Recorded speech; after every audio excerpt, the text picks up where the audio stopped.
Mic check one, mic check one,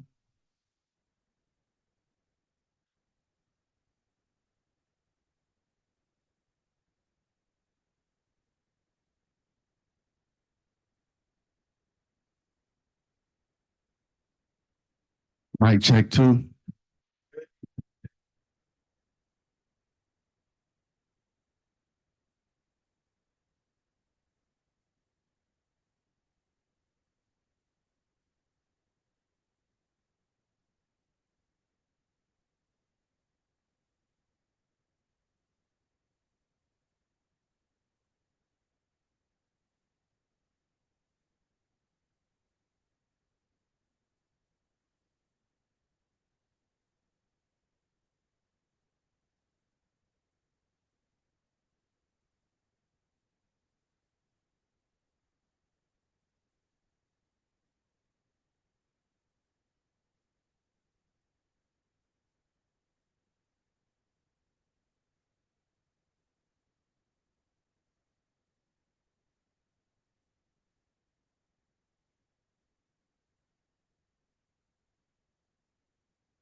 I'm never ready.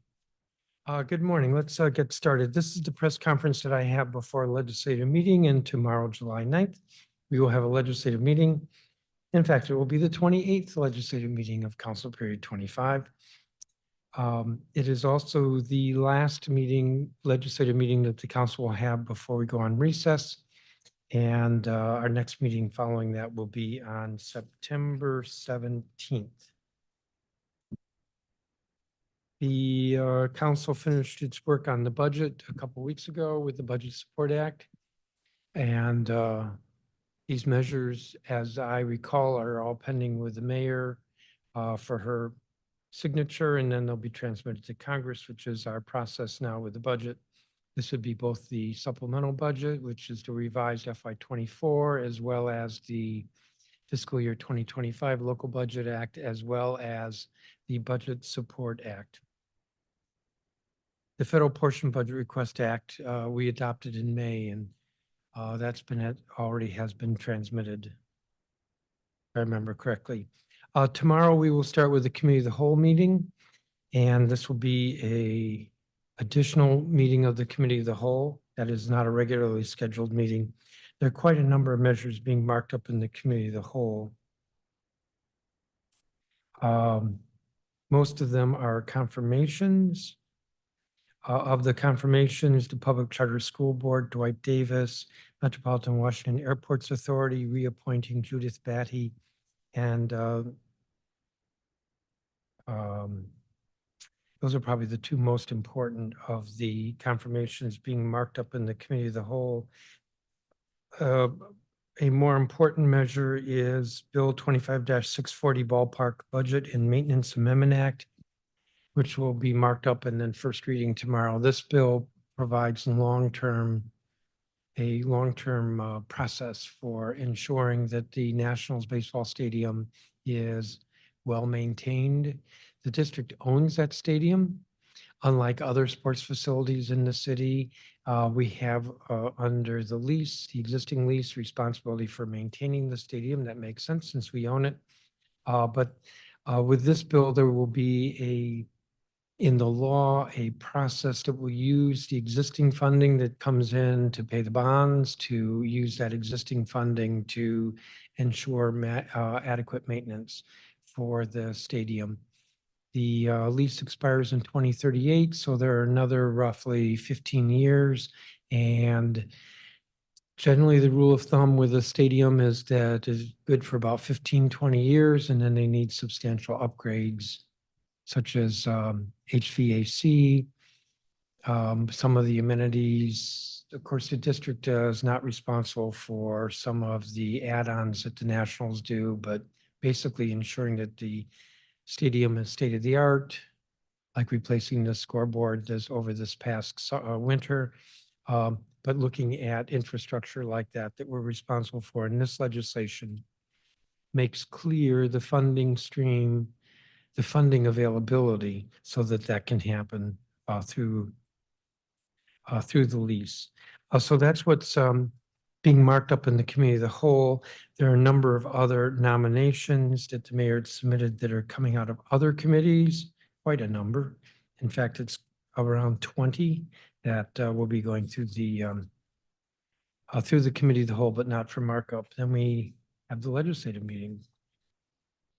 Tomorrow's going to be an interesting day because I think you all know that the district building is within the perimeter for the NATO summit, and therefore access to the building will be pedestrian only. But we will be meeting in the council chambers. Some of the members will be participating virtually. And so folks should give themselves time to get to the meeting. Not sure why I said that in between the Committee of the Whole and the legislative meeting, but I did. So in the legislative meeting,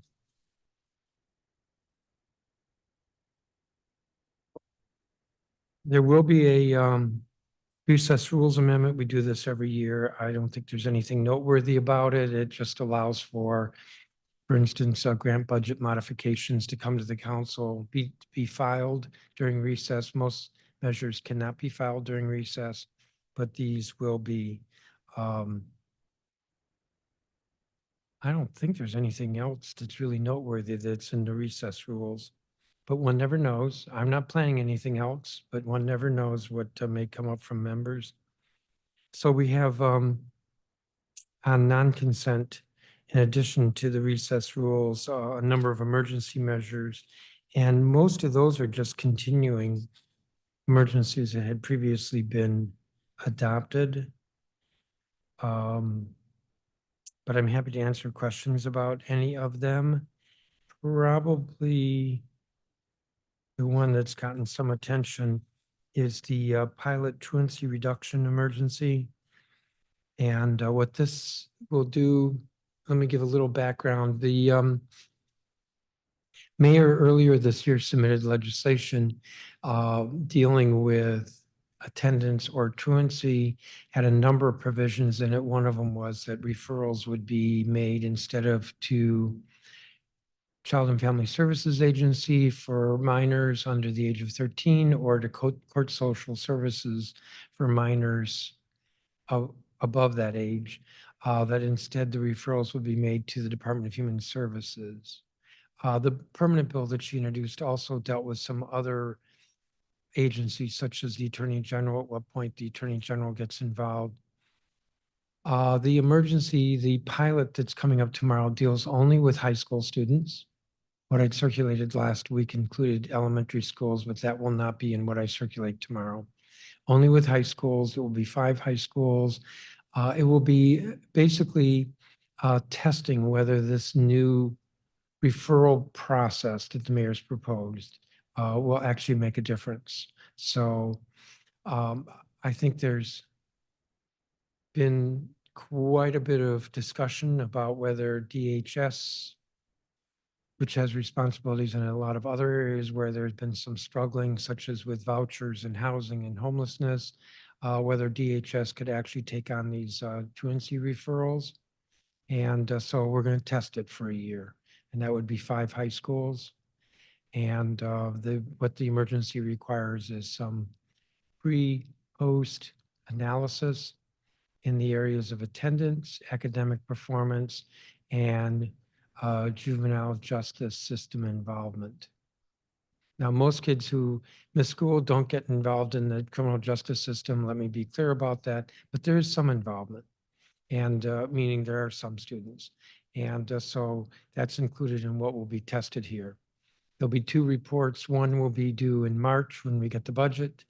And the idea is that the mayor is probably going to include, just as she did this year, money in DHS's budget for these referrals. So let's get some preliminary data on this pilot. And then a final report would be next August. So we'll see. I'm hopeful that this will actually move the needle forward in terms of whether there's a better approach toward dealing with attendance in our schools. That's probably the one emergency that's getting the most attention. And I think I'll leave it at that and ask if there are questions. Lauren. I was wondering if you could tell us which of the high schools are going to be part of the pilot and why did you select? We're those not schools? selecting, the bill does not select the schools. It says 5 schools that for the school year that just ended had 50% or more truancy. I also wanted to know what metrics are you going to be using to determine whether or not this would work if it were to be expanded? Well, I think for the preliminary report, it'll be a little bit more difficult because there'll only be 5 months of experience, 4 months of experience. But we're looking at academic performance. The legislation doesn't get too much into detail. It says measuring the academic performance, both the previous school year and following the referral, as well as the current school year and following referral, academic performance, attendance, and delinquency involvement. And we'll be filing the bill before noon today, so you can see it there.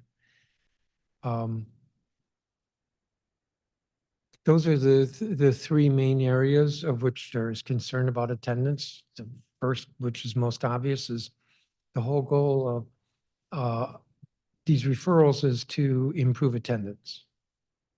So let's measure it.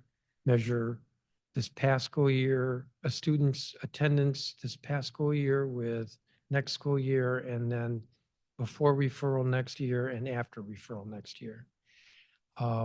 And then academic performance. It'll be a little bit harder to measure for March, but that's a goal as well, right? We want kids not just to be in school, but to be doing better. And as I said, delinquency involvement is only a small number of kids, but it is a concern that, and there were other parts of the mayor's permanent bill that meant to get at delinquency. I'm not sure I would say very well, but it is a concern that kids who get in trouble with the juvenile justice system almost always have an attendance problem. That's not to say that kids who have an attendance problem always get involved, but the other way around, there is a very strong correlation. And so let's measure that as well.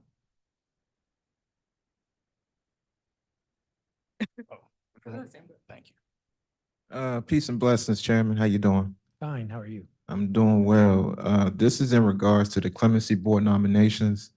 One particular nomination I have a question about is Mark Rollins, the defense attorney who represented Farbad Azari. He was a January 6er who was convicted along with his father for the participation in that event. What bearing, of course, this is a question for all council members, but as it relates to you, what bearing does Attorney Rollins' involvement in that case as a defense attorney, what would it have in his nomination or the likelihood of him being nominated to the Clemency Board? Well, you're bringing this up as the first I've heard it. Now, I don't sit on the Judiciary Committee, so I would not be aware of what testimony or comments were submitted. And I think at this point, if you're looking for what the committee's reasoning is for moving forward, you'd have to ask them. But I have a hunch that between now and tomorrow, I'm going to check this out as well. And as far as the Clemency Board itself, again, this might, be for the Judiciary Committee, but I just wanted to get a sense of, your thoughts around what some might describe as its lack of decision-making power as it relates to, just given the fact that DC is not a state, what clemency boards in other states or jurisdictions are able to do versus here in DC. What are your thoughts about that? I suspect it's less. This is not an issue that I briefed myself on before I came in here, so I'm a little weak on this issue with regard to the Clemency Board. The Clemency Board is new, fairly new, and so I think your question is best put to the Judiciary Committee. No problem. I do have one last question. For now, this is in regards to the corrected compensation and working conditions agreement. Would you happen to know the total amount that's being paid out from that? I don't offhand. Okay. And as I recall, it deals mostly with working conditions. I think there was a technical issue with regard to some of the payout, but it was not, there's a little bit, it's coming back to me now. This is a little frustrating. I hope the teachers union and the OLRCB are watching this. We had a hearing because I think it's important to have a hearing on legislation. And I also thought it was important to have a hearing on the teachers union collective bargaining agreement. At the hearing, I asked both parties, that is management and the union, if the document before the council was complete and correct. Because sometimes when a CBA comes to the council, actually, it doesn't reflect what they agreed to. There's a reason for that. It's not a good reason. And that is that they agree to what the terms are, and they may even have a document that they agree to, but then usually it's management will write up the document that's submitted to the council. And years ago, I remember that there was a substantive change that the union was very upset about. And it wasn't that anybody was trying to change the deal, but the document before the council was a mistake. So I believe in asking that question. We asked the question, we were told that the document reflected the negotiations. Well, now it turns out that actually there was a mistake in the document. And it wasn't malicious, but there was a mistake, and that's part of what this is fixing. I believe the cost is somewhere around $4,000. My understanding was that it's 1,500 per teacher. I'm just trying to get a sense of how much total would that be?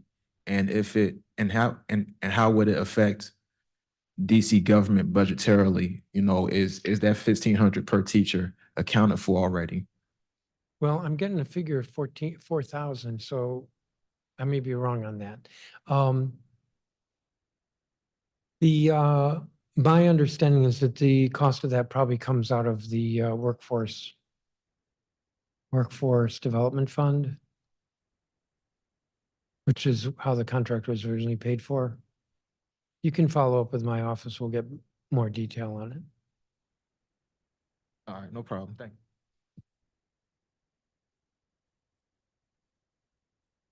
Hi, I've been hearing some more council members expressing interest in introducing a ceasefire resolution calling for a Really? ceasefire in Gaza. I'm sure I think you've said before that you wouldn't support that or that you have concerns. I'm curious if you've been hearing more about it and what you think about it. There are some advocates. They had a lobby day last week. I learned through what they'd put out that a majority of the council members reportedly support such a resolution, but I haven't seen that. In my conversations, I haven't seen that. So you started out your question saying something about 4 members, 5 members. This is, I guess don't that's believe some. it's correct. Obviously, that's a moving target. You hear different things from different people. I guess the question is, Well, I think if the advocates are taking conversations and reinterpreting them incorrectly. so if they find a majority who is interested in it, would you put it on the agenda for a vote? For tomorrow, we're Well, past the just in deadline. general, because I figure tomorrow's out of the question. Well, we'll just start with the premise of your question. I'm unaware of members who are supporting it. I'm unaware. Okay. I've run into members, it was at the July 4th events and saw maybe a half dozen members. Nobody brought it up with me. Actually, that's not correct. One of the members brought it up with me because that member had been attributed to being the one who was going to introduce. So they brought up with me that they had no intention of introducing a resolution. That's how And- that conversation went. And am I getting that right, that you don't think it's a good idea? What are your thoughts on the resolution? Personally, I would like to see a ceasefire in the Middle East, but I don't think that the council should take the issue up.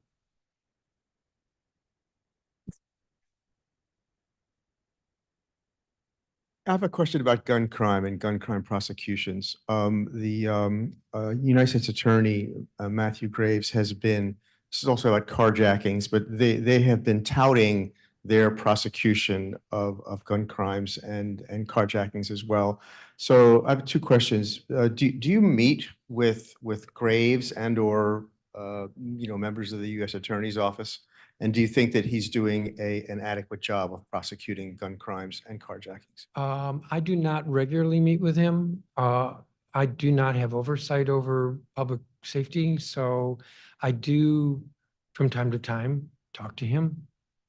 But I don't have a regular meeting because that's not my purview. Whether they're doing an adequate job, I think you have to look at public safety in its entirety and not just a particular kind of offense. Now, I get that guns and gun crime is a more serious issue than other crimes, but what we often see is perpetrators of one kind of offense are perpetrators of other kinds of offense. And so this is a long way, or that's setting up my answer that I would like to see a much higher prosecution rate with regard to crime. So as you know, the Washington Post a year ago released or reported that the U.S. Attorney was prosecuted. It was declining. It was roughly 2/3 of cases presented. And that's just way too high. And that affects violent crime, even though their declination rate is lower for the more violent crimes than the less violent crimes. Overall, it's 2/3 declination rate. That declination rate needs to be much, much, much smaller. So, that's the way I would answer the question is I don't, it's not good enough to only focus on gun prosecution. Okay.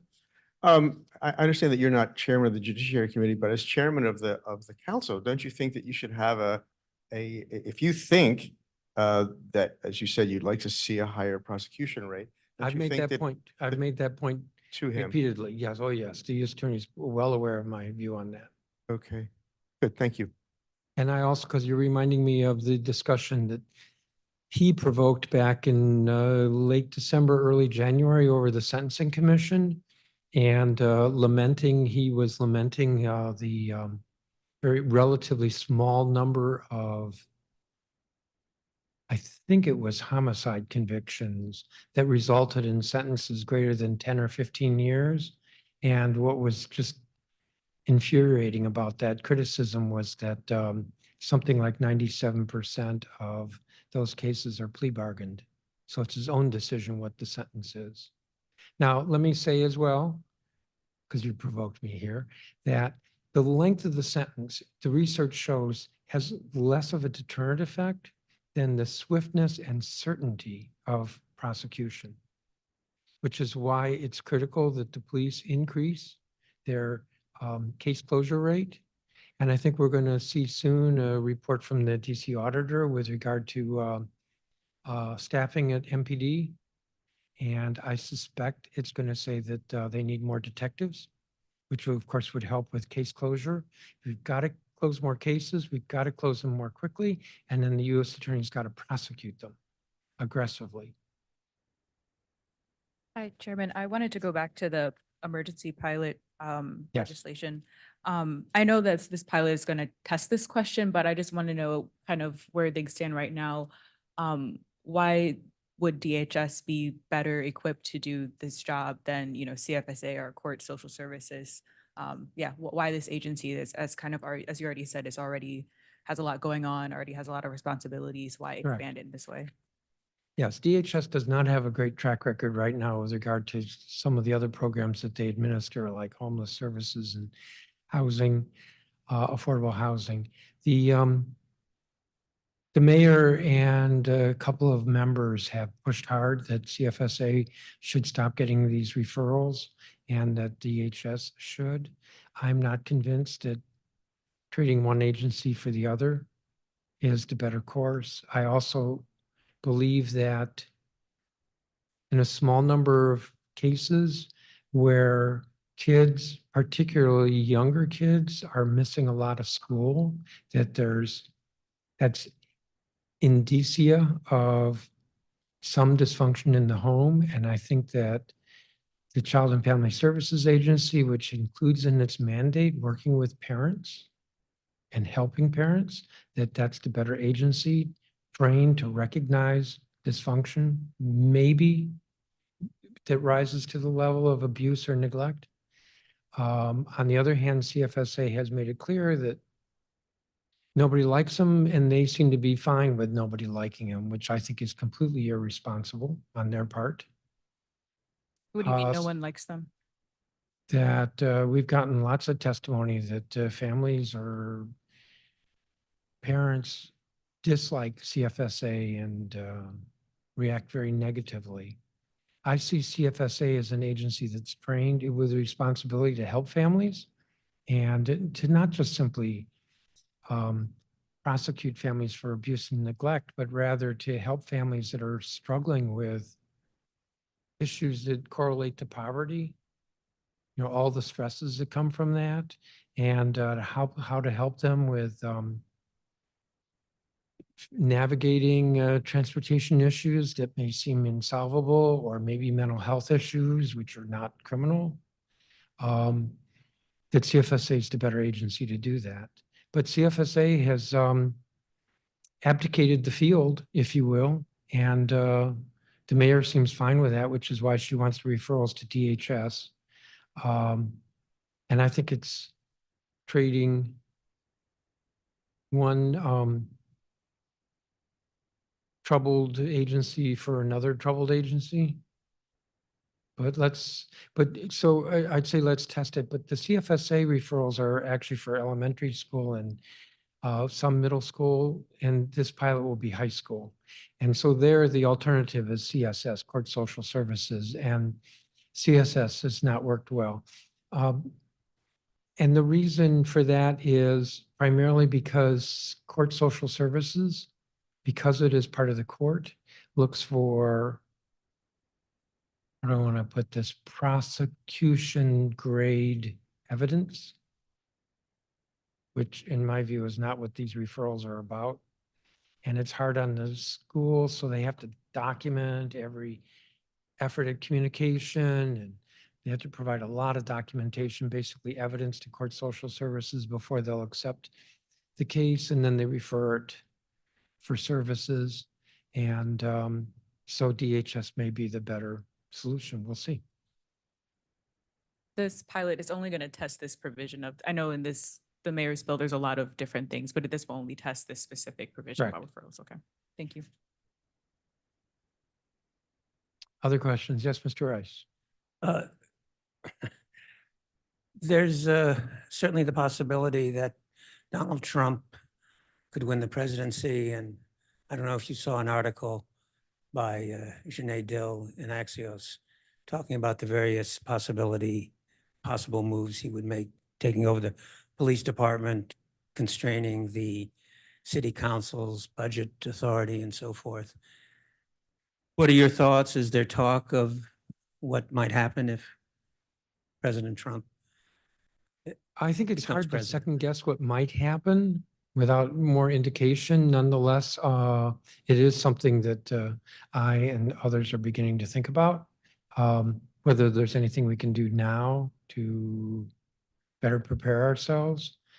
I will say this, because as you know, there's been one or two members of the House of Representatives who've talked about repealing home rule. Putting aside our very strong feelings about self-governance and self-determination, putting that aside, I think that people who talk this way, and for sure Donald Trump has made a few comments along these lines about, just getting rid of the local government. This is a complex government. The federal government didn't run it so well when they last had it.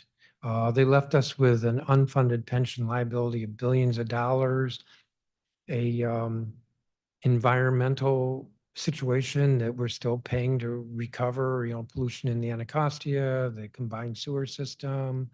I'm trying to think of just the many different ways that we, in terms of clean water, clean air, that we're having to pay for bad management by the federal government.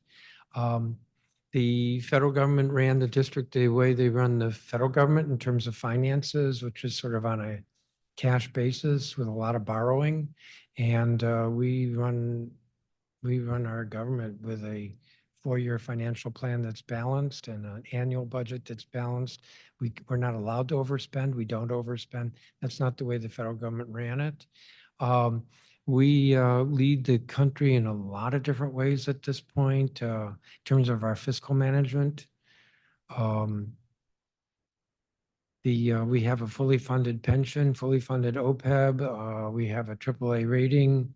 The biggest negative factor in our ratings are the federal government.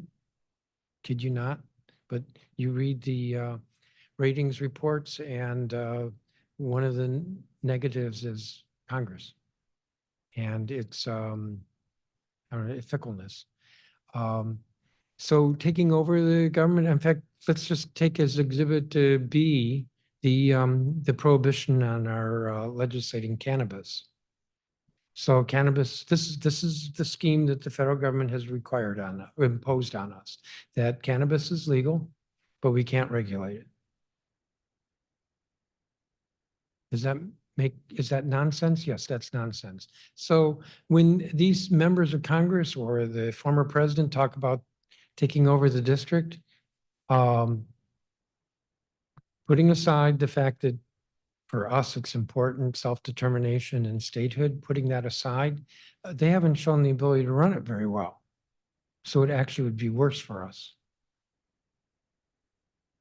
Harry, you look like you had a. Yeah, with all due respect to the complexity of the government and running the city well, wasn't it the Financial Control Board that put in place a lot of the financial controls that you just talked about? Yes, Because that was the federal government. that was the control board. That was also the federal government back in 1997. That's Right. not the current federal government. Okay, but nevertheless, the financial controls that you just touted. Yes and no. So the Home Rule Act says that we can't borrow more than 18%. We have a local law that says 12%. The 1997 Revitalization Act said we had to have 2 reserve funds. We have 4. There are steps that we have taken that have improved that situation. There's no question, but that we are where we are, having gone through essentially a bankruptcy and a control board and pulling ourselves out of it. But you compare us to other states and we're doing a good job. Thank you. Any other questions? You are not a reporter, but yes, Mr. Branham.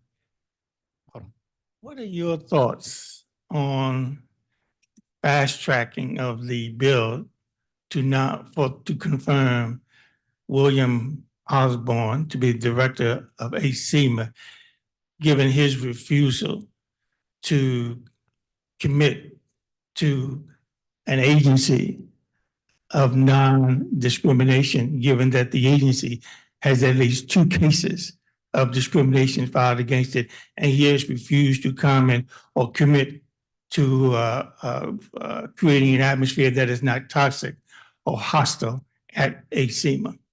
I tend to look to the Committee of Jurisdiction, which in this case is a Judiciary Committee. I do think it's worth looking at a little bit more closely. If that's it, I'll see you all tomorrow. There is a breakfast without breakfast, supposedly at 9.